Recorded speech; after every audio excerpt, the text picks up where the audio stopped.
Congress working committee సమావేశం ఇందిరాభవన్. ఇందిరాభవన్ అంటే ఇది కొత్తగా కట్టినటువంటి కాంగ్రెస్ పార్టీ హెడ్ క్వార్టర్స్ న్యూఢిల్లీలో.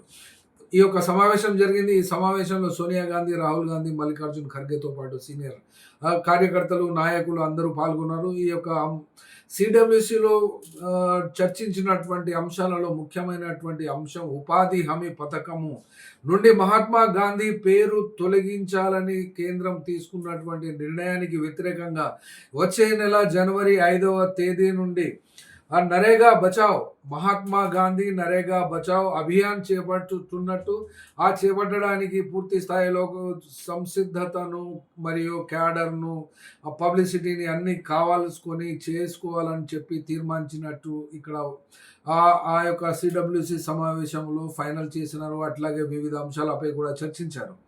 మహాత్మా గాంధీ పేరు తొలగించడంపై దేశవ్యాప్తమైనటువంటి ఈ యొక్క అభియాన్ మొదలు పెట్టడము అంటే మరి ఈ ఒక్క పేరే కాకుండా ఇంకా ఇతరత్ర అంశాలలో కూడా ఏముంటుందో ఆ యొక్క స్పీచెస్లో ఎవరెవరు ఎక్కడెక్కడ తిరుగుతారో ఎప్పటి నుంచో అనేది షెడ్యూల్ అయితే ఇప్పటివరకు అయితే సెటిల్ చేయలేదు, అది రిలీజ్ కూడా చేయలేదు, ఫైనల్ కాలేదు. కాబట్టి ఆ ప్రోగ్రాము షెడ్యూల్ తర్వాత కానీ ఇది మనకు తెలియదు.